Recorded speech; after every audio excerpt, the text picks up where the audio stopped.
What's up, guys? Ray Antonio de retour pour une autre saison que je ne sais même pas c'est laquelle. Épisode, je ne sais même pas c'est lequel.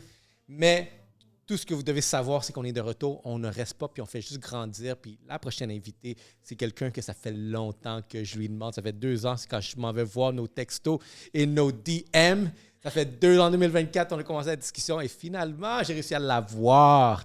Mais directement ici, guys, comme vous le savez déjà, directement de Middleman, comme vous pouvez voir les sous, notre fier partenaire ambassadeur qui nous aide ici, vraiment à bien nous habiller.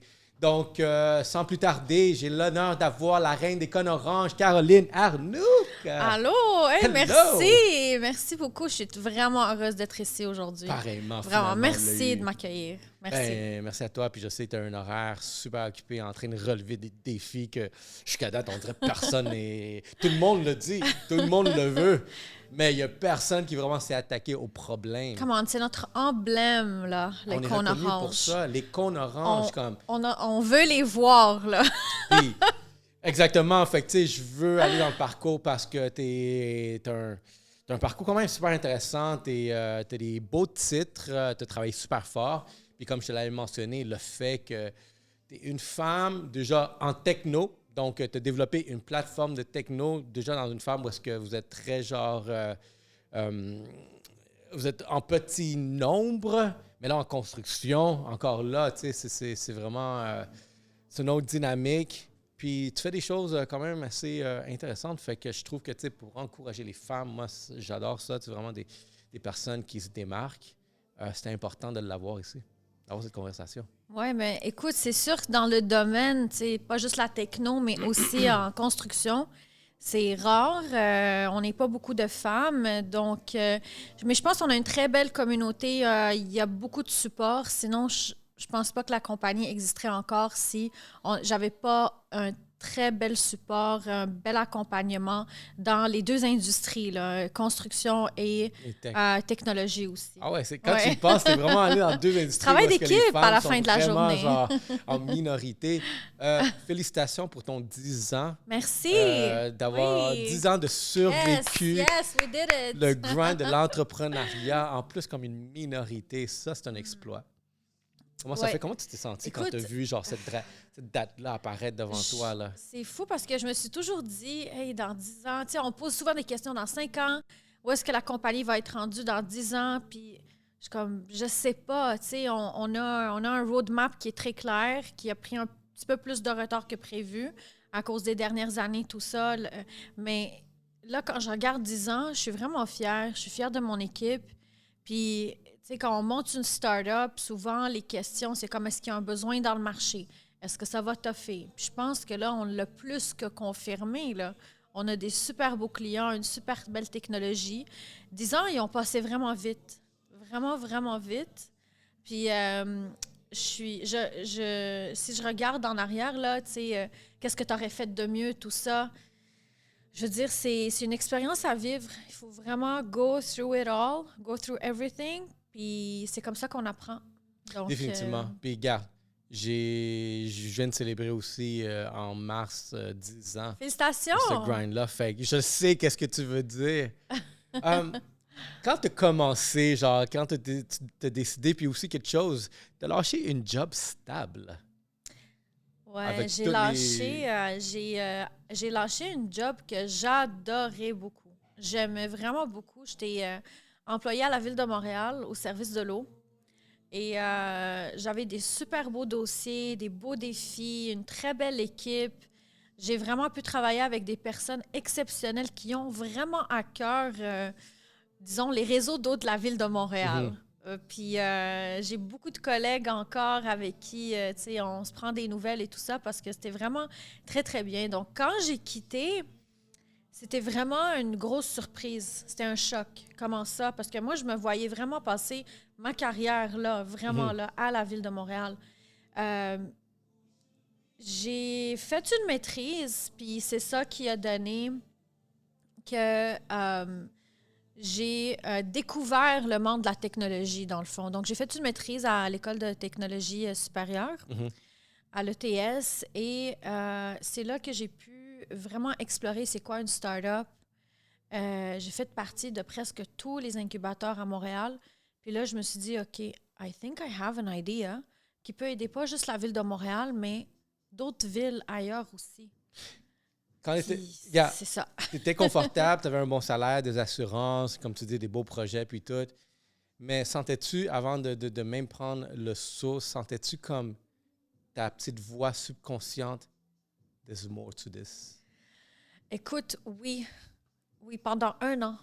OK, Pendant un an, j'avais fini mon sujet de maîtrise, donc tout était beau. Le besoin, il est là, il est réel. Puis parce que j'ai eu des propositions, des opportunités pour travailler ailleurs également, mais moi, tu sais, je voulais vraiment rester là où j'étais, c'était bien.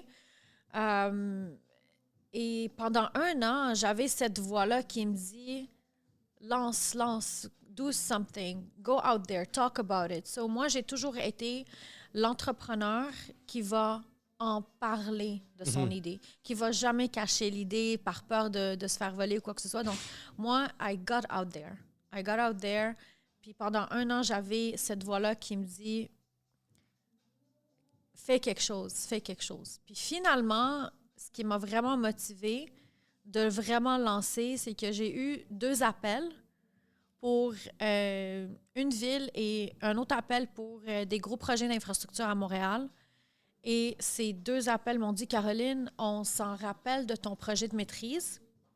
Qu'est-ce que tu fais avec ça? On en a besoin. Et là, je me suis dit, OK, c'est bon, je me lance. C'est quoi le sujet de ton projet? C'était une plateforme de gestion des entraves et des détours à la circulation. Oh, wow, OK. C'est la compagnie, là. C'est la déjà. plateforme, oui. Fait que tu le savais déjà, puis toi, c'est juste un projet que tu devais remettre, mais à ce moment-là, est-ce que tu le voyais déjà comme c'est quelque chose que peut-être je pourrais concrétiser? Ou c'était juste comme j'ai une bonne note, puis let's go? Non, moi, j'ai toujours été beaucoup dans le concret. OK. Dans le concret, dans l'action. Donc, c'est agir. Fait qu'on t'a appelé, puis on t'a dit fais quelque chose. Est-ce que ça a été ton déclencheur? On m'a dit qu'est-ce que tu as fait avec ton idée? T'as-tu été plus loin pour la développer, etc. Là, j'étais comme, OK, you know what? I'm going to start this. So, j'ai été très efficace dans le démarrage, à vraiment commencer tout ça. Puis, j'ai lancé ça. Ça s'est concrétisé dans des contrats. Puis, ça nous a pris 3-4 ans, les premières années, vraiment juste être très focus sur la technologie et le développement. Puis, c'est là que j'ai été vraiment introduite dans tout le monde de plateformes SaaS. J'étais, je pense, la première dans les villes qui se promenait avec un iPad puis qui pitchait un SaaS. Dans le temps, on ne savait pas vraiment c'était quoi. J'étais trop en avance par rapport à l'industrie et au marché. Surtout dans les villes, là, comme ça prend du temps, la bureaucratie puis tout. Oui. ça prend du temps, fait que t'es... Mais puis maintenant, ça a changé beaucoup. Aujourd'hui, c'est très différent d'il y a 10 ans. Très, très différent. Mais il y a des on bonnes raisons. entend que c'est pas encore... Il y a des bonnes raisons pour ça. OK. Je suis sûr, on va embarquer sur ça. OK. Quand tu as fait le saut, t'es-tu allé 180 ou est-ce que tu as donné ta démission, tu t'es lâché ou tu as juste fait peu à peu comme OK, parce que tu sais, on parle souvent de l'histoire du start-up où est-ce que de jour, je travaille, je fais ma job, de soir, je travaille sur mon side hustle. Jusqu'à temps que le side hustle, tu te rends compte que si je veux vraiment l'entamer sérieusement, pour pas que ça reste un side hustle, mais ça devienne une business, il faut que je lâche mon 9 à 5. Comment ça a été cette période-là? C'est-tu graduel ou tu as juste genre fait le saut? OK, alors, je veux pas encourager de le faire parce que c'est très difficile, mais moi, j'ai vraiment tout lâché. Puis j'ai embarqué là-dedans. Mais il n'y a pas d'autre. Honnêtement, il n'y a pas d'autre. Et ça, c'est vraiment très, très difficile. Aujourd'hui, avec du recul, et on me pose souvent ces questions-là en conseil pour le démarrage. Puis, tu sais, je vais dire, ayez un plan A, un plan B, un plan C, faites une planification. Mais des fois, tu sais, je pense si on ne peut pas planifier de lâcher pendant 3 à 6 mois, puis ça ne marche pas à temps plein pendant 3 mois ou jusqu'à 6 mois, faites quelque chose d'autre. Je pense qu'aujourd'hui, parce qu'il y a 10 ans, tout prenait beaucoup plus de temps. Oui, la technologie n'était pas là. Là, aujourd'hui, tu peux démarrer une business en dormant. carrément, là. AI. Ça a tout changé. La game a changé aujourd'hui. Tu peux avoir 5, 6 business qui roulent en parallèle puis que tu les démarres en même temps dans des domaines différents. Donc, la game a vraiment changé aujourd'hui.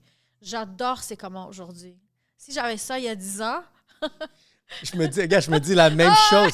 Si j'aurais cet outil-là qu'on a aujourd'hui, il y a 10 ans, oublie ça, je serais ça genre... serait très différent. Mais tu sais quoi? J'ai réalisé que non. Honnêtement, la plateforme est rendue à un bon moment parce que là, je suis capable d'utiliser une plateforme ultra puissante avec un bagage d'expérience. Ouais. Fait que je suis capable de la naviguer sans crash. Contrairement, me connaissant, qui genre a une tolérance au risque extrêmement élevée, on me donne cette plateforme-là extrêmement puissante, avec zéro expérience. J'aurais foncé une couple de fois. Ouais. Mais OK, ça serait quoi les conseils que tu donnerais? Parce que regarde, la plus grande misère des gens qui veulent se lancer, c'est justement, ils attendent le timing. Premièrement, par expérience, le timing n'existe pas. Il faut que tu le fasses ou tu ne le fasses pas. Deuxièmement, c'est les finances. Comment je vais vivre? Comment je vais payer? Parce que, regarde, tu as un loyer, tu dois manger. Puis ensuite de ça, tu sais, on pourrait dire un extra, l'encouragement autour aussi peut faire une grosse différence. Toi, comment tu as fait ce saut-là, genre vraiment 180 pour te dire que, tu sais quoi, je le fais? Parce que sinon je le fais pas. Oui. C'est sûr que quand j'ai fait ce move-là, c'était, comme j'ai dit, c'était un choc au travail, mais aussi dans mon entourage personnel. Parce qu'on ne comprenait pas, mais qu'est-ce qu'elle fait? Elle s'en va où? Elle démarre quoi? C'est quoi cette... En technologie, elle est ingénieure civile. C'est quoi le rapport? Pourquoi elle fait ça? Comment elle va vivre? Mes parents s'inquiétaient, ma famille s'inquiétait, mais je te dirais, ils m'ont quand même encouragé beaucoup là, d'y foncer. Mais c'est sûr que on arrive à se débrouiller. On trouve les moyens. On trouve toujours les moyens. C'est très difficile, mais il y a des moyens qui existent. Il y a des avenues qui sont possibles. Il faut vraiment explorer beaucoup de choses. Il faut se préparer mentalement à vivre des extrêmes. Des extrêmes comme aujourd'hui, je ne fais pas de vente, il n'y a pas d'argent, puis dans quelques semaines ou mois, je fais plein de ventes, puis il y a beaucoup d'argent. Aujourd'hui, la tech fonctionne super bien. Dans quelques semaines, il y a des bugs. Il faut changer peut-être l'équipe au complet, des nouveaux programmeurs. C'est comme si on repart à zéro. Donc, il faut être capable de naviguer entre ces extrêmes-là. Si on n'est pas capable, ça va être très difficile d'être entrepreneur. C'est quoi les premières difficultés, sachant que tu t'en rentres dans un monde que tu connais? Ben, tu devais peut-être avoir une certaine base, mais la technologie, tu sais, là, tu rentres dans, justement, commencer à faire de la programmation, mais tu es un ingénieur. Je pense que du fait que tu es capable peut-être d'avoir une visibilité spatiale de comment les choses fonctionnent, tout ça, ça te devait avoir aidé avec ton background d'ingénieur. Mais là, codage, est-ce que tu savais coder? Non, zéro. Tout le monde me demande est-ce que tu programmes, est-ce que tu codes? Zéro. Zéro, j'ai aucune notion là-dedans. OK, j'ai quelque chose... Et aucune notion spatiale non plus. Bon, ne me demandez jamais des directions. Fait que Google, ça c'est ça ironique. La femme des cônes, elle a besoin de Google Maps. Attends. Est-ce que toi, t'es de deuxième génération ici? Non. Non, première? Non, première. Oui. La culture, vois-tu vraiment la culture d'avoir tes parents avoir fait un saut immigrant, même influencer le fait que ça te donne le courage de faire des sauts qui peuvent être risqués, on pourrait dire? C'est vraiment quelque chose, le move qu'ils ont fait. Je vois ma génération, on se pose des questions. On déménage-tu d'appartement ou de maison? Juste ça, c'est une grosse question. Alors que nos parents, là, mes parents, je veux dire, ils ont changé de pays carrément. Là. Ils ont fui la guerre, je pense. C'était cette génération-là. Non, il n'y avait pas de guerre dans le temps. Okay. Non, il n'y avait pas de guerre. Mais donc, on est chanceux. Là. Je me compte chanceuse de ne pas avoir vécu ça. Moi, je suis d'origine syrienne et on habitait avant en Arabie Saoudite. Donc, c'est très, très différent comme contexte. Mais on voulait...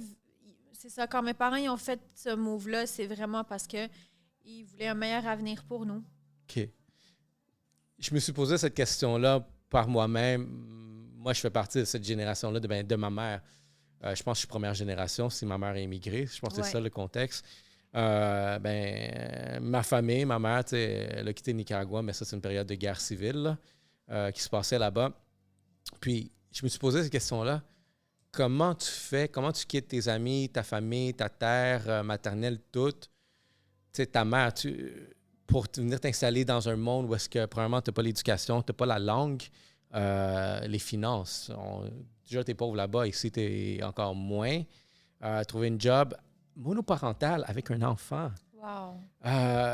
Je me questionne, est-ce que je serais capable de faire un saut similaire, par exemple? Je me dis, je m'en vais en Allemagne où est-ce que j'ai pas la langue, nouveau monde différent, j'ai pas d'amis, j'ai pas de famille, j'ai rien. Est-ce que je suis capable de faire ça? Je pense que oui, mais je le sais pas. Ça fait peur. C'est pas les mêmes conditions non plus. Je veux dire, on n'est pas en guerre ici. Ouais, ça aide. Donc, Bon. Ça, c'est une autre discussion. donc, ça dépend des conditions. C'est sûr que, tu sais, bravo, félicitations à ta mère d'avoir pris ce courage-là. C'est quelque chose. Tu sais, on devrait être plus fiers de nos parents, je pense, de leur dire hey, merci d'avoir fait ça pour nous. Tu sais. C'est pas évident de tout changer. Tu sais, nous, on est arrivés jeunes, on a appris la langue. C'est beaucoup plus facile, mais je pense que ça dépend des conditions.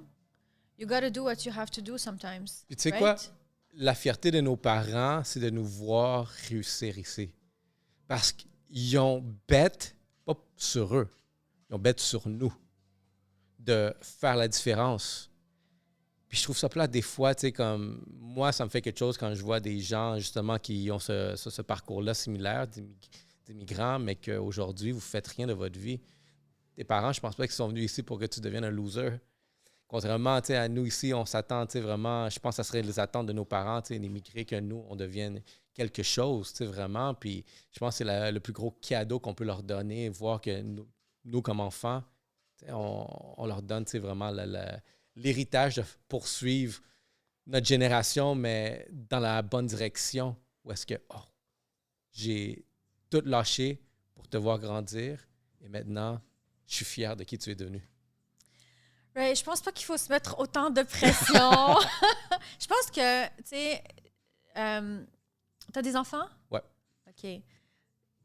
Qu'est-ce qui est le plus important pour toi? Est-ce que c'est de voir que tes enfants vont bien, ils sont bien, ils se sentent bien? Donc... Oui, 100%. Alors, ça, c'est la priorité. Alors, c'est ça. C'est la priorité. C'est ça qu'ils veulent voir. C'est nous qui se met cette pression-là de faire l'extraordinaire, faire beaucoup plus, que c'est jamais assez. Et c'est bien, ça nous pousse. Mais c'est pas tout le monde qui veut ça non plus. Et c'est correct. Ouais. C'est correct aussi. Mais c'est vrai, regarde. Définitivement, je mets énormément de pression, mais je pense que c'est encore là. Quand tu entends cette histoire-là, je suis comme, oh, I cannot fail. Il faut... Écoute, moi, mes parents, au début, quand j'ai tout lâché pour faire ça, c'est sûr que ça posait beaucoup de questions sur pourquoi elle fait ça. Elle est en train de dévier complètement de sa carrière. Et pour nous, le travail, c'est très important, la profession. Donc, mais il faut se faire confiance. Il faut essayer. Puis, tu sais, si on revient à démarrer, tout lâcher, essayer, moi, j'ai toujours été très ouverte à se dire ne pas avoir ce fardeau-là, puis que si on essaye quelque chose puis ça ne marche pas, it's fine. Au moins, tu as essayé, puis tu essayes quelque chose d'autre, tu dérives, c'est correct. Il n'y a pas à rester, être entêté par rapport à quelque chose. Là. Il faut pas. Surtout quand tu es entrepreneur, parce qu'on peut tellement se brûler très, très vite aussi. Très rapidement, oui. Il y a dans certains milieux, la réputation puis la crédibilité, elle est très, très importante également. Oui, énormément, parce que, tu sais, dans les débuts, on va toujours travailler par force de bouche à oreille. Fait que ta réputation, c'est qu'est-ce qui va suivre, pourquoi quelqu'un va te recommander, puis cette personne va te recommander, puis après, tu sais, ça grossit. Oui, exact. Surtout toi, tu sais, admettons, dans le domaine où est-ce que tu es beaucoup impliqué dans le public aussi. Est-ce que tu vois vraiment cette relation-là de réputationnelle qui doit être présente? Absolument. C'est, moi, J'ai déjà eu des villes clientes qui n'étaient pas encore clientes qui me disaient « Caroline, ton entreprise, ça fait pas 4 ans que ça existe. On peut pas faire affaire avec toi. Il faut qu'on attend voir si tu passes 4 ans ou 5 ans. Caroline, c'est une très bonne idée. On en a besoin. Tu n'as pas d'autres... tu n'as pas 5, 10 villes clientes. On ne peut pas embarquer sur cette technologie-là. Il faut qu'il y ait une preuve que tu as des clients qui l'utilisent. Donc, l'autorisation des marchés publics, des certifications à aller chercher, plateforme cybersécurité, données privées. Donc, il y avait beaucoup, beaucoup de validations à faire. Puis, moi, ce que j'ai remarqué, c'est que souvent, on va toujours me demander faire plus. C'est jamais assez. Et à un certain moment, je me suis dit, non, c'est assez. We have everything we need. Mm-hmm. Alors, on va miser sur des clients qui vont aller de l'avant plus rapidement, qui ont à cœur l'innovation, puis qui veulent essayer. Puis moi, aujourd'hui, je dis aux clients, essayez. Essayez en projet pilote, essayez en test. Et si ça vaut la peine, continuez. Si ça ne vaut pas la peine, on a essayé, c'est tout. Mm-hmm. Donc, même les administrations publiques devraient être plus flexibles. Puis je pense que ça devient, dans les 2 dernières années, ça a été le cas, d'être beaucoup plus ouvert et flexible à se dire on peut essayer des nouvelles technologies pour vraiment tester sur le terrain qu'est-ce que ça donne. Parce que sinon, il n'y aura jamais d'innovation dans le marché public. Mm-hmm. C'est très, très difficile de rentrer. Puis je voudrais mettre en contexte aussi, tu sais, vraiment pour ne pas se perdre dans la conversation. Tu sais, ta technologie, dans le but, c'est de justement trouver des solutions aux entraves de circulation. Alors, tout simplement, qu'est-ce que ça fait? Puis je pense un bon exemple, c'est vraiment Ville de Montréal. C'est quand on a des fermetures de rue, des détours à la circulation, c'est d'aider la ville à détecter des situations de conflit, de tout centraliser l'information. Donc, nous, on va même envoyer l'information à Waze et on va envoyer l'information aux services d'urgence, sécurité, incendie, police, ambulance. Donc, si jamais il y a des fermetures de rue. Et c'est la meilleure plateforme au monde. Ben, c'est ça qu'il faut vendre, la meilleure plateforme au monde ici. C'est vraiment ça. Ça a été validé là, par des grandes institutions. OK. Qui a été la première ville cliente qui a cru en toi quand tu n'avais rien? Écoute, c'est la Ville de Québec. Oh, oui, ils sont innovateurs comme ça? La Ville de Québec, très innovateur, oui. Qu'est-ce qui a été différent contrairement à une grande ville comme ça? Je pensais que tu allais me donner une petite région. Mais j'avoue qu'il n'y a pas autant de construction, peut-être. Mais... Oui, c'est ça. Comment ça a été accueilli? Pourquoi ils ont dit oui? Il y avait un super beau programme de vitrine technologique en place. Donc, et ils ont dit oui parce qu'il y avait un besoin très concret, très réel. Ils ont vu la plateforme, ils ont vu comment c'est convivial, facile à utiliser, facile à implanter. Donc, et ils voulaient l'améliorer également. Donc, oui. Et c'est ça qu'on fait avec beaucoup de villes. Puis, à chaque fois qu'on prend un projet avec une ville, je leur demande qu'est-ce qu'il y a de particulier, un challenge, un défi. Qu'est-ce qu'on peut faire de mieux avec vous? On veut faire quelque chose de nouveau avec vous. Puis, on en parle après à tous nos clients villes. Donc, on crée ce partage-là entre les villes québécoises qui est vraiment très, très beau. Puis là, on a commencé en Ontario aussi. On a vraiment un très beau succès. D'ailleurs, aujourd'hui, il y a une ville assez importante en Ontario qui lance ça publiquement. Donc, ça devient très public, cette plateforme-là, aux citoyens également. On ne sait pas c'est qui. C'est la ville de Guelph. Ah, oh, OK. Oui, oui. OK, nice. On est très, très fiers de les avoir parmi nos clients. Mais tu vois, c'est beau entendre que tu as commencé vraiment, tu as eu une grande ville, tu sais, sa réputation. Exact, quand tu commences à nommer d'autres. Puis la ville de Montréal, j'imagine, te cogné à leur porte, puis c'était pas... Écoute, c'est tellement une grande organisation. Tu sais, moi, quand j'ai commencé, c'était encore l'administration politique de M. Coderre. Après ça, il y a eu Mme Plante. Et là, maintenant, Madame Soraya. Tu sais, Ça change beaucoup. ça a changé beaucoup, mais tu sais, moi, comme entrepreneur qui sait qu'il y a une solution pour la ville, tu sais, j'ai quand même vu un changement politique très drastique, là, disons, dans la gestion de la ville. Décodeur tu à sais. plante, ça devrait Tu être... sais, on voit, tu sais, les pistes cyclables, tu sais, on en a parlé tellement, politique plus de quartier, alors que, tu sais, avant, c'était plus économie, vraiment comme plus ouverture vers d'autres industries. Donc, il y a vraiment beaucoup de changements. Puis là, on voit maintenant récemment, donc, on apprend encore comment ça va être, là, côté terrain, donc l'influence politique par rapport à la gestion de la ville. Euh, oui, on va cogner à la porte de la ville de Montréal. On va le faire parce que on aime Montréal. Tu sais, on habite à Montréal, On on veut sort améliorer à Montréal. Montréal, tu sais, mes amis ont des enfants qui les amènent à la garderie à plein d'activités. Tu sais, je les vois struggle avec les cônes oranges, là. Tu sais, même moi, ce matin, j'étais en retard. Puis, tu sais, Tu vois je le vois, tu là. le Puis, tu vis, là. sais, on a tous une histoire avec la circulation à Montréal. Puis, on va continuer de cogner à la porte à la ville de Montréal jusqu'à temps que... Fait qu'ils sont pas encore clients. Non, ils sont pas clients. Ils sont pas clients encore. Puis, même avant de devenir clients, je vais leur proposer de faire le test. Je peux imaginer C'est sûr, oui. Je vais leur proposer de faire un test. Tu sais, on est très au courant qu'est-ce que les villes utilisent comme système à l'interne. Donc, on se tient très informé sur les technologies qui sont développées à l'interne, sur qu'est-ce qui est également octroyé avec d'autres compagnies de fournisseurs technologiques.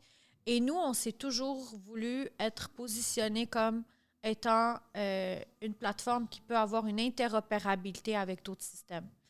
Donc, tu sais, peut-être Montréal, ils vont pas vouloir d'embarquer sur la plateforme au complet parce que, tu sais, c'est sûr qu'ils ont des outils à l'interne très développés, extrêmement poussés pour gérer beaucoup de départements. Tu sais, Montréal, c'est genre toute une organisation, là, avec des arrondissements, les départements, etc. C'est très, très gros. Donc, c'est sûr qu'ils ont des systèmes à l'interne.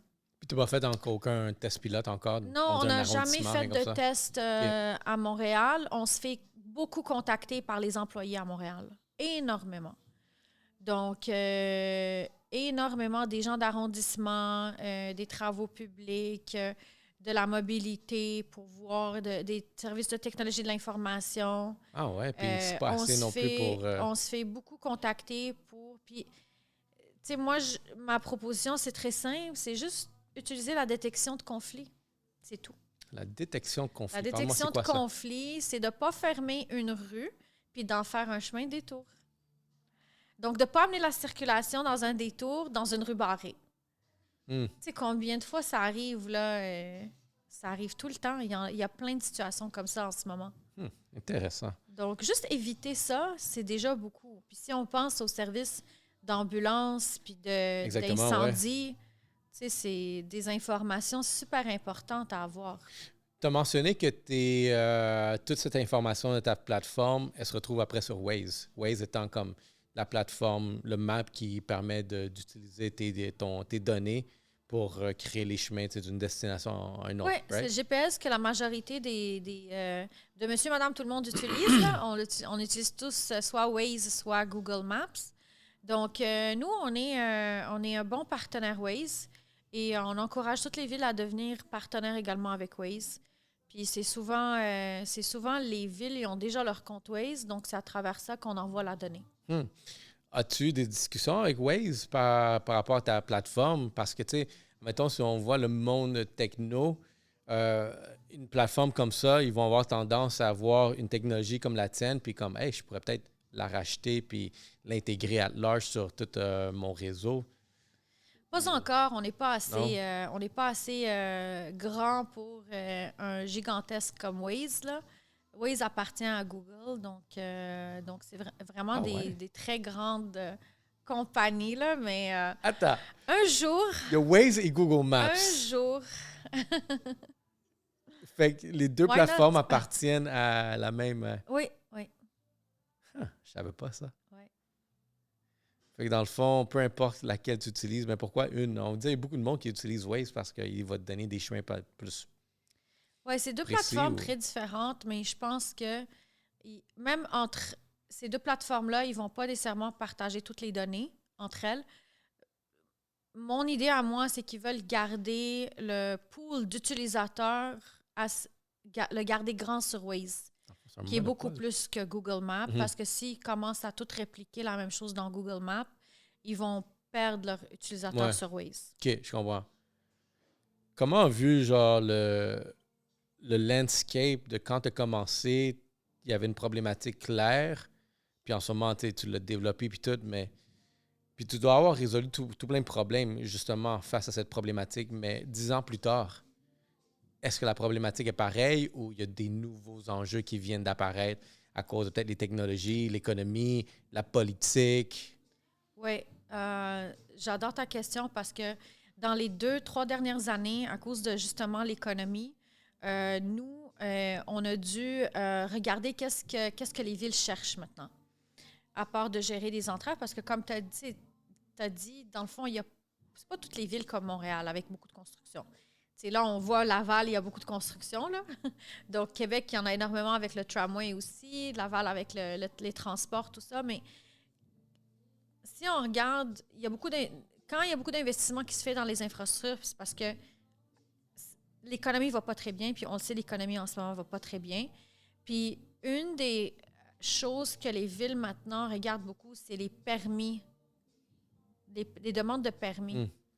Et là, nous, on a commencé ça il y a 3 ans, puis on a déjà embarqué des villes sur la gestion des permis, comment bien gérer les permis. Donc, on a vraiment commencé des nouveaux modules, interruption d'eau, service d'eau, donc également. Les villes qui gèrent leur électricité, tout ce qui est interruption d'électricité également. Ah ouais? Donc, on ne va pas juste regarder les entraves, la construction, les chantiers. On va regarder d'autres aspects aussi que les villes ont besoin de mieux communiquer puis de mieux gérer parce que économiquement, ça peut rapporter à la ville. Comment tu vois les 10 prochaines années maintenant que tu vois ces petits ajouts-là qui se sont faits? Parce que là, je vois un peu ta mentalité comme, OK, on a commencé là, mais il y a cette problématique-là qui est similaire à d'autres besoins sociaux d'une ville, par exemple, comme tu dis, l'eau, l'électricité. Fait que là, j'ai l'impression que tu t'en vas peut-être à essayer d'attaquer d'autres problématiques qui sont similaires, comme, je sais pas, tu sais, voir l'infrastructure d'Internet. Je sais pas si ça, c'en est une qui peut être pertinente ou c'est pas de tes affaires. J'essaie juste d'être intelligent, sûrement dire quelque chose de brillant, là. Mais comment tu vois cette évolution-là, tu sais, mettons, dans les 5 et 10 prochaines années, où est-ce que tu t'en vas dans ton parcours? Oui, je pense que ce qu'on voit beaucoup aussi, c'est au niveau du roulement de personnel dans les administrations publiques. Donc là, on travaille avec une génération, différentes générations, qui est très centrée à optimiser les choses. Donc, ils sont très pro-technologie, pro-application. Donc, du moment que leur travail peut être fait en un clic, ils adorent ça. Ouais, on est tout rendu par ça. Donc, côté technologique, je pense que nous, on a un gros défi de rendre la plateforme encore plus avec l'intelligence artificielle, donner des réponses. Donc, les détours à la circulation, au lieu de les rentrer manuellement, par exemple, ou de les rentrer à partir de plans de signalisation, bien là, les détours, il faut qu'ils soient suggérés. Il faut qu'ils soient suggérés à l'ingénieur ou au technicien. Il faut qu'on lui propose des détours, puis il faut qu'il fasse un choix par rapport à ça. En intégrant l'IA dans la plateforme, là, tu as besoin quand même beaucoup de data pour pouvoir vraiment prendre des bonnes décisions pour que la machine puisse Absolument. bien te suggérer. Oui. Toute cette information-là, elle vient de où? C'est qui fournit ça? Je pense qu'après 10 ans, nous, on est extrêmement bien positionnés pour créer ces moteurs-là d'intelligence artificielle parce que ça fait 10 ans qu'on travaille avec les villes et on a des milliers de projets qui sont rentrés dans le système là, au cours des années. Donc, on sait qu'est-ce qui s'est passé sur plusieurs territoires Donc oui, ça prend beaucoup de données, mais ça prend la bonne donnée. Ouais, Sinon, exactement. tout ce qui est généré, il n'est pas bon. Non, exactement, tu sais, pour avoir vraiment tu sais, des bonnes, tu sais, vraiment un bon retour. Puis cette plateforme-là, est-ce que tu vois qu'elle va rester peut-être dans le cas ici institutionnel ou ça va aller plus commercial, même particulier? Tu m'as posé pour 10 ans, je vais te répondre pour 15 ans. OK.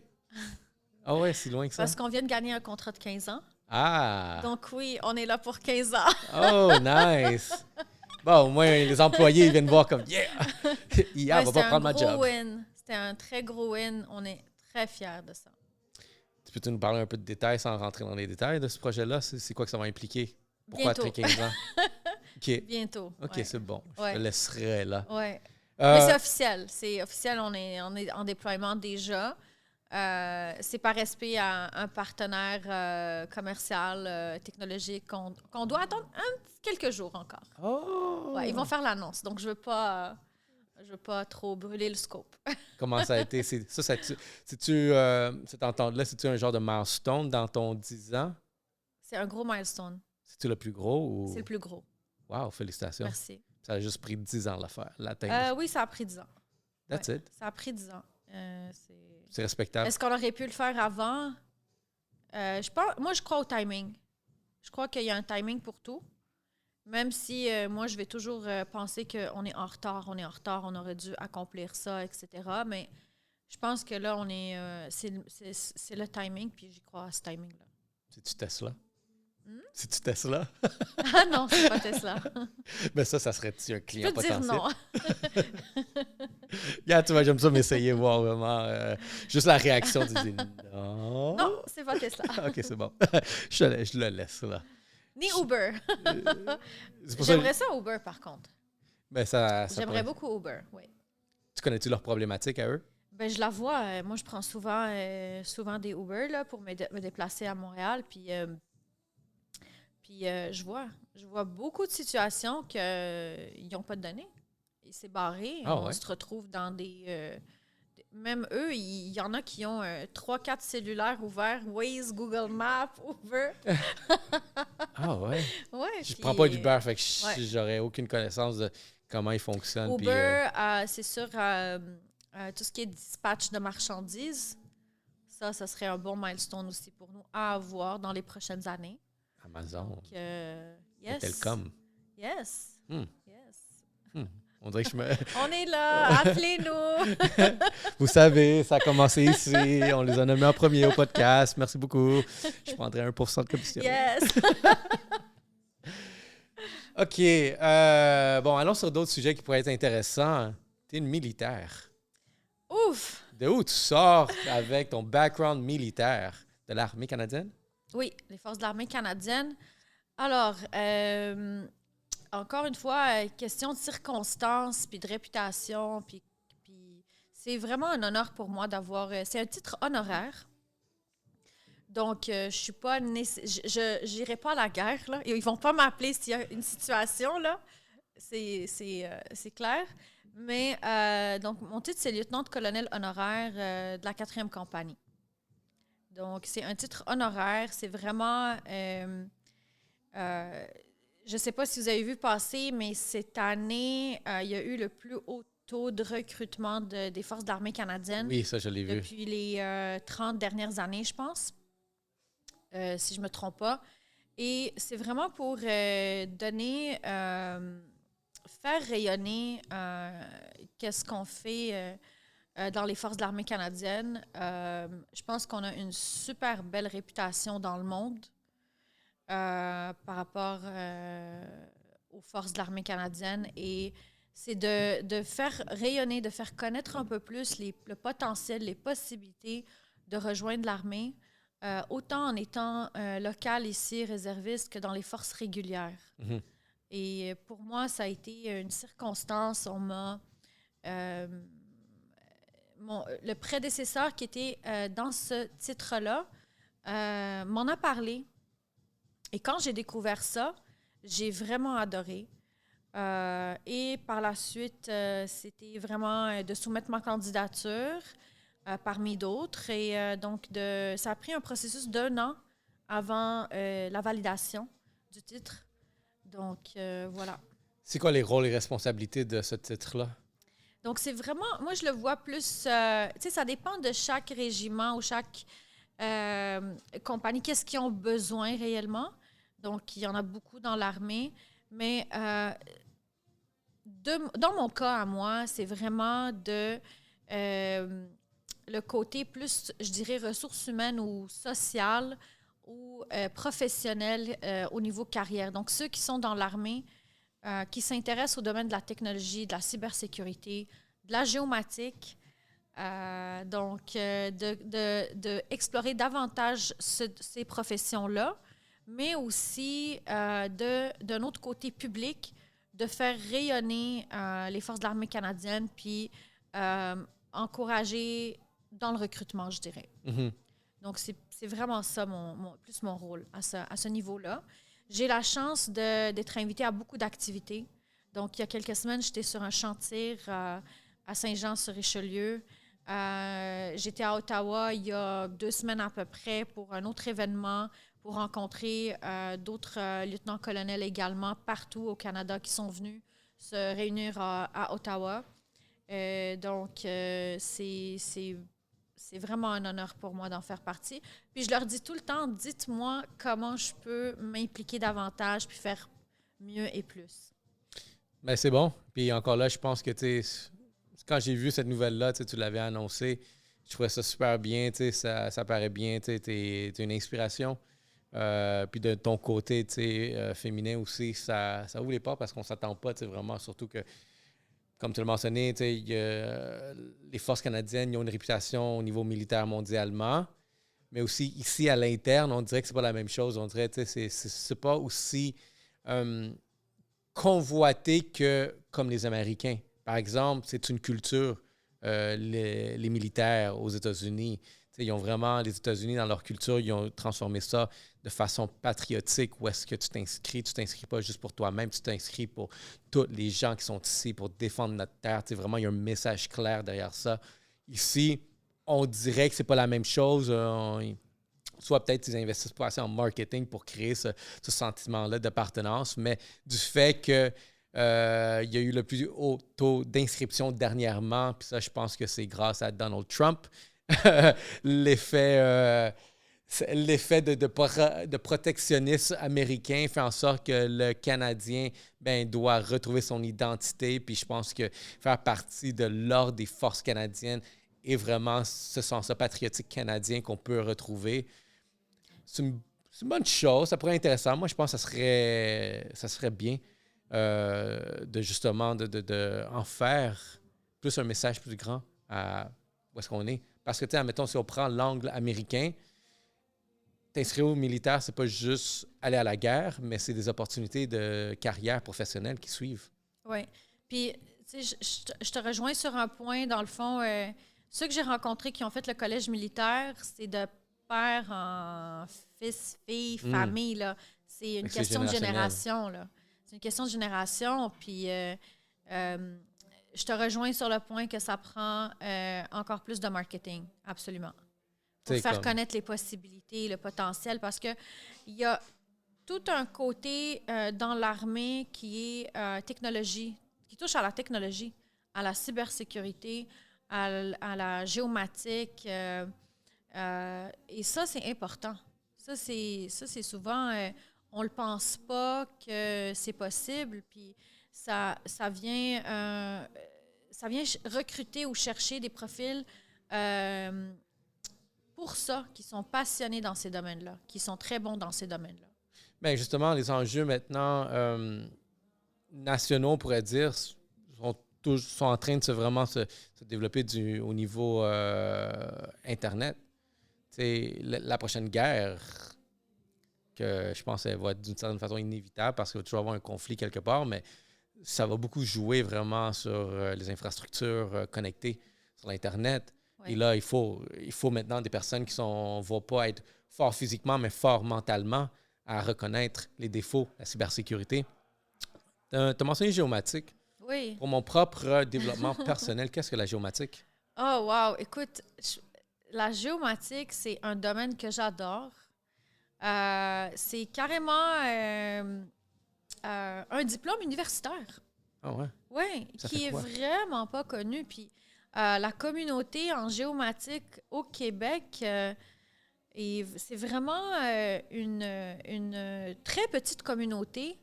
Mais moi, je pense que ça va exploser dans les prochaines années. La géomatique, c'est très simplement, là, c'est tout ce qui, je dirais, qui vient toucher les coordonnées X, Y, Z de n'importe quoi qui existe. Fait que c'est-tu un peu genre du GPS, c'est vraiment... C'est la base de tout ça.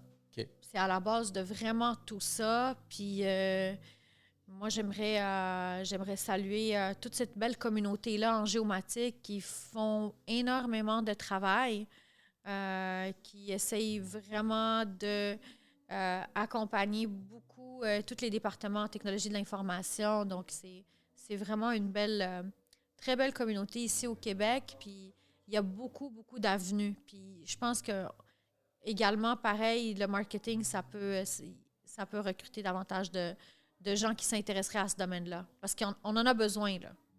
Yeah, j'ai demandé à Claude c'est quoi la géomatique, juste pour voir comment ça corrobore avec ta description.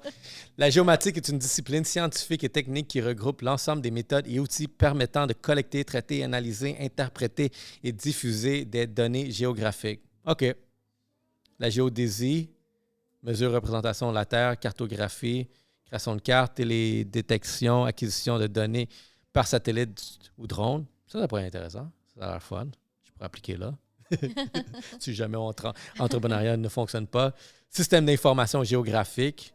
Ça, c'est quelque chose que toi... Ouais, ça doit être exactement ça. Ouais. Gars, j'étais pas loin quand j'ai dit GPS. Il était là, positionnement et navigation. Ah, mais moi, je t'encourage à regarder ça. On va faire du recrutement live. Regarde. Donc, tu peux faire ça en parallèle. Ben oui, regarde. À quoi ça sert concrètement, guys? De l'urbanisme et aménageant de territoire? Oui, Ah, au pas. Oui. Gestion des réseaux, eau, électricité, transport. Yes. OK. C'est la base. Oh, agriculture de précision. Oui. Surtout en ce moment, on est en train de s'en aller sur l'ambiguïté agriculturelle, où est-ce que la population mondiale commence à devenir un petit peu plus élevée de qu'est-ce qu'on est capable de produire et de façon garder tous nos aliments organiques, parce que, ouais, c'est facile de mélanger laboratoire. Environnement et gestion des forêts.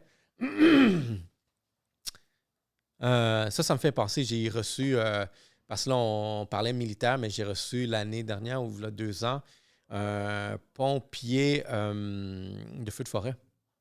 Puis lui, il était réserviste fait que quand il était off pendant la saison des feux de forêt, il était réserviste à l'armée. L'adrénaline, il doit l'avoir tout le temps. Ah, mais c'est sûr. Il carbure là-dessus. Ouais, c'est une belle histoire. J'adore son histoire, puis on dirait que ça n'a pas comme pogné comme tout le monde le voulait, comme ma curiosité. Construction et génie civil, navigation logistique, intervention d'urgence, catastrophe naturelle, c'est ce que tu disais, les feux de forêt. OK. Je suis pas très loin. Ouais, non, exactement. La géomatique répond à la question où se trouve quoi et qu'est-ce que ça implique. Bon. Wow, j'adore cette définition-là. Merci. C'est Claude, c'est ça? Oui, exactement. Merci, Claude. Donc, merci à notre cher Claude. Donc, vous savez déjà, en ce moment, il va y avoir énormément d'emplois qui vont se créer sur ça. Il va y avoir énormément de demandes aux universités en département de géomatique, là, c'est sûr, c'est clair. OK. Mais tu as un très beau parcours. Puis quelque chose qu'on discutait beaucoup entre toutes nos conversations, pendant qu'on s'alignait à avoir même cette conversation ici, le podcast. Tu veux pouvoir redonner à la communauté féminine l'inspiration de « tu es capable de le faire, je l'ai fait ». Et on parlait beaucoup de personal branding derrière ça. Où en es-tu vraiment sur ça? C'est quelque chose que tu as toujours dans ton radar de vouloir développer? Écoute, juste pour revenir communauté féminine, moi, je fais pas de distinction. Ouais. C'est vraiment tout profil, toute personne, tout genre, donc, j'ai zéro distinction. Si, pour arriver là, j'ai eu des gens qui m'ont, dans le fond, coaché, inspiré. Fait que moi, si je peux jouer un petit rôle dans la vie de quelqu'un, ça va me faire vraiment plaisir là, de dire que, dans le bon sens, bien sûr. Mais mais c'est sur le branding personnel. J'ai décidé, moi, de vraiment être focus sur ma carrière, mon branding plus professionnel. Mhm. Dans les dernières années, je me suis posé des questions. Qu'est-ce que c'est quoi ma passion réelle? Comment je veux travailler en étant moi-même? Donc, vraiment moi-même. Puis c'est là que j'ai commencé à réfléchir au branding personnel. Je pense que ça vient avec l'expérience. C'est Définitivement, sûr surtout que dans ton... j'ai plusieurs chapeaux, mais à la fin de la journée, je leur dis, moi, j'ai toujours été quelqu'un que si je vais m'asseoir à une table puis il n'y a pas de chaise, je vais amener ma chaise. Je vais amener ma chaise, je vais m'asseoir à la table. Je suis quelqu'un de très dans les actions. Quand on me dit c'est pas possible, ça ne rentre pas ici. Mhm. Sinon, il y a moyen, là. C'est pas vrai qu'il n'y a pas de moyen. Il faut trouver les moyens. Donc, mon branding personnel est très impacté par le professionnel, Mhm. je dirais. Mais c'est sûr que dans les dernières années, euh, j'ai décidé je te dirais, de m'exprimer plus par rapport au côté personnel. Si je peux bien le paraphraser Ouais, comme ouais. ça. Donc, parce que je suis quand même dans un milieu d'administration publique. Donc, tu sais, en affaires, quand tu travailles en B2B, moi, je suis dans le B2G. En B2B, on va calculer le retour sur investissement. On va se dire, ça te coûte tant, ça te prend tant de temps de le faire, ça te ramène tant, etc. Donc, les chiffres d'affaires ou les budgets dans le B2B, la conversation, elle est beaucoup plus directe. En administration publique, avant qu'il dépense $1 du citoyen, il faut qu'il passe par beaucoup d'approbations. Alors, ces approbations-là ou cette validation-là, dans mon cas à moi, pour certaines villes, ça a pris 2-3 ans. Il aurait fallu qu'ils attendent 2-3 ans avant d'acheter mon produit. Mhm. Ils l'ont acheté, ils ont validé, ils sont encore nos clients, ça fait 10 ans. Est-ce qu'il aurait gagné plus s'il avait acheté ça de l'année 1, du départ? Absolument. Mhm. Donc, il y a toujours... donc, mon branding personnel ou ma manière comment je suis, je ne pouvais pas l'appliquer concrètement avec les administrations publiques parce que la conversation, elle est complètement différente. Dans les dernières années, j'ai décidé de changer ça parce que là, à cause de la situation économique dans les villes, on veut aujourd'hui savoir comment on peut sauver $1 du citoyen. Et les administrations politiques aujourd'hui sont extrêmement sensibles à ça. Ils cherchent juste ça en ce moment, avec toute raison. Et c'est rendu un sujet très sensible de comment les budgets sont dépensés. Si on peut sauver tout de suite aujourd'hui $1, on va le faire. On va prendre cette technologie-là. On va l'essayer, on va la tester, on va valider le retour sur investissement. Go for it.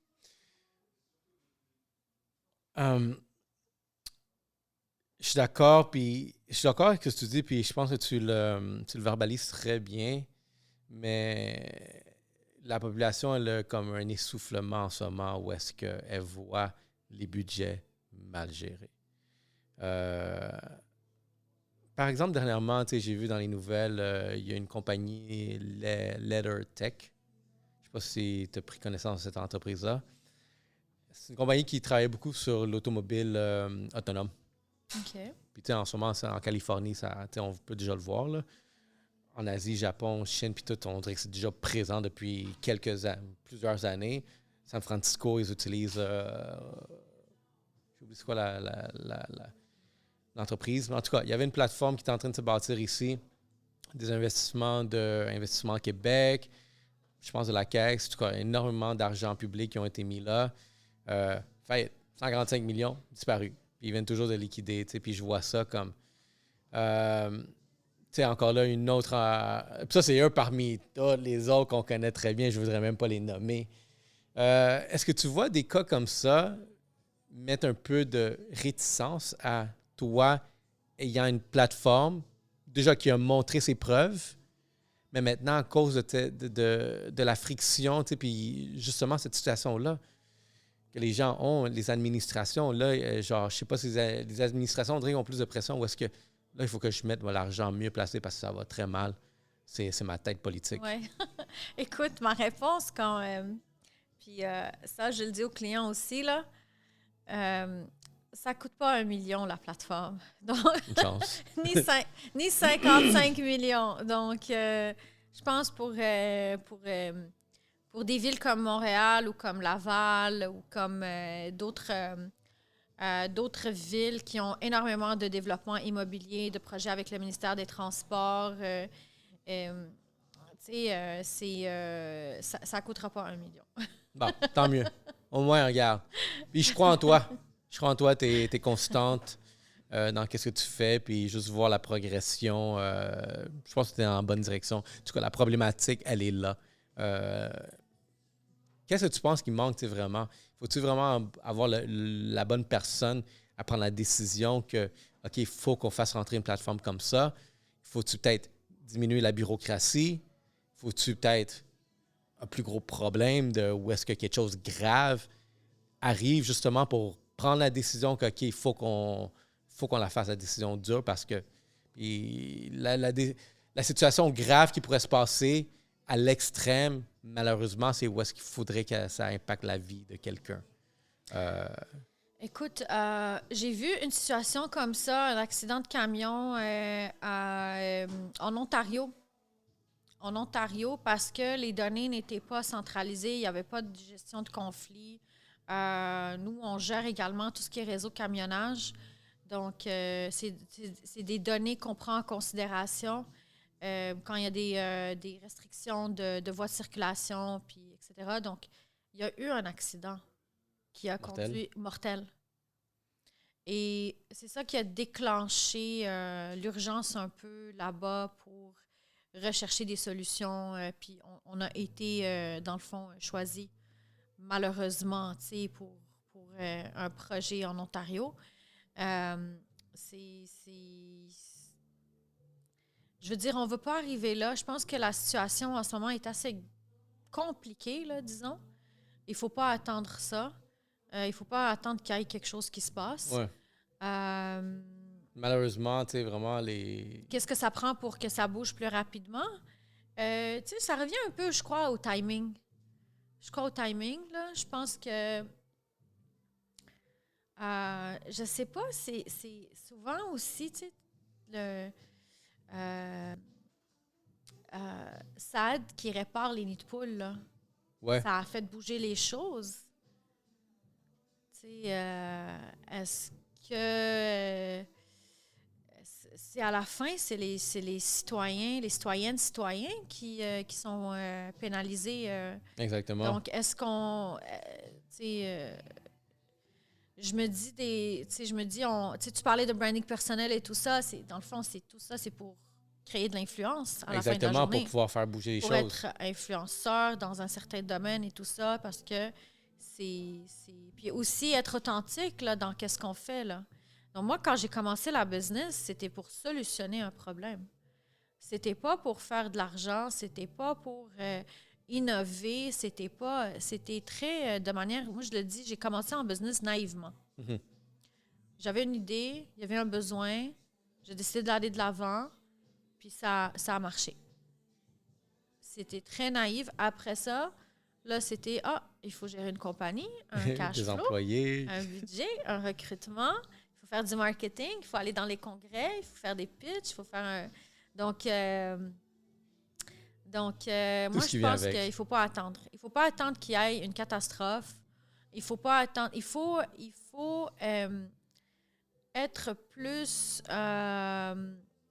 avoir une conversation publique plus ouverte sur qu'est-ce qui va bien et qu'est-ce qui ne va pas bien aussi. Puis je pense que c'est là qu'on gagne plus de confiance, qu'on parle de où est-ce que ça va pas bien, qu'on est honnête par rapport à ça, transparent, et c'est quoi les moyens qui vont être entrepris pour que ça aille mieux. Souvent, le discours, quand on voit des cônes oranges, c'est parce que il y a eu un déficit budgétaire en maintien des infrastructures. Déficit budgétaire en maintien d'infrastructures, ça, on l'a entendu les 15 dernières années ou les 20 dernières années. Là, tout le monde le sait, il y a un déficit pour les prochaines années également. C'est l'économie qui va pas bien, on le sait, tout le monde, on le voit. Donc, ça, malheureusement, on n'a pas le choix de l'accepter. Donc, step one, on l'a accepté dans la société. Step two, OK, mais qu'est-ce qu'on fait? Est-ce qu'on collabore avec des solutions, des industries, d'autres villes? Donc, entre les villes, il doit y avoir une collaboration également, tu sais. Fait qu'il ne faut pas attendre qu'il y ait un mouvement social ou un mouvement collectif ou un influenceur qui sort comme ça puis qui décide de faire son propre chemin. Il faut qu'on s'entraide puis qu'on collabore tous ensemble puis qu'on se dit, ben, tu sais, à la fin de la journée, c'est le dollar du citoyen, dans le fond. C'est ça. Mais tu l'as bien dit avec le mot-clé ici, je dirais collaboration.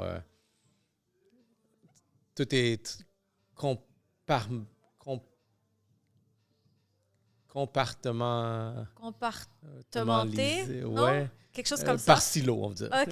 Regarde, j'ai utilisé le bon mot, là, mais tout est genre tout en silo. Puis, tu sais, justement, comme tu dis, j'aime l'idée qu'une ville qui a de l'expérience à avoir réglé certains problèmes puisse parler à l'autre ville voisine. Parce qu'on est des voisins. Genre, regarde, moi, j'ai résolu ça. Tu sais, comme, ça te tente-tu peut-être l'essayer puis avoir une meilleure harmonie pour les citoyens qui traversent le pont entre nous deux? Oui. Parce que c'est drôle que tu rentres dans une ville, tu traverses une rue, puis tout le paysage change. Oui, ça on le voit. Ouais. Puis ça devrait pas être comme ça. C'est là. quelque chose, hein? On est interne. Peut-être un pays, fine, mais pas à l'interne, pas dans une municipalité. Bon, j'ai des questions rapides ici à te poser. Yes! Quel a été le plus gros conseil qu'on t'a donné? Oh my God! J'ai eu beaucoup de conseils, mais je pense que ça dépend de la saison. Dernièrement, le plus gros conseil qu'on m'a donné, c'est follow the money. Follow the money, I Follow like the that. money. Oui. On va avancer où ça avance. I like that. Yeah. I like that. Si tu retournes 20 ans derrière ta jeune version de toi, qu'est-ce qu'elle dirait de toi aujourd'hui? Oh my God! Il y a 20 ans? Wow! Il y a 20 ans,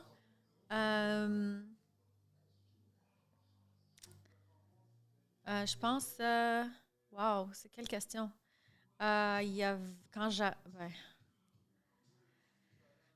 Je calcule mon âge, là. Je sais te demander ton âge sans te Non, poser ton demande âge. pas! I'm not gonna tell! I'm doing math. Je te le dirai après. Il y a 20 ans, je pense qu'elle me voit accomplie. Vraiment. Ouais.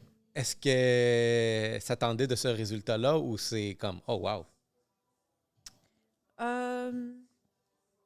Est-ce qu'elle s'attendait à ça? Là, je vais être un peu dure avec moi-même. Je pense qu'elle s'attend encore plus. Ouais. Très bien. Ouais. Elle s'attend un peu plus dans le sens, elle n'est pas déçue, mais she knows I can do much better. OK. Encore. Pas de me limiter.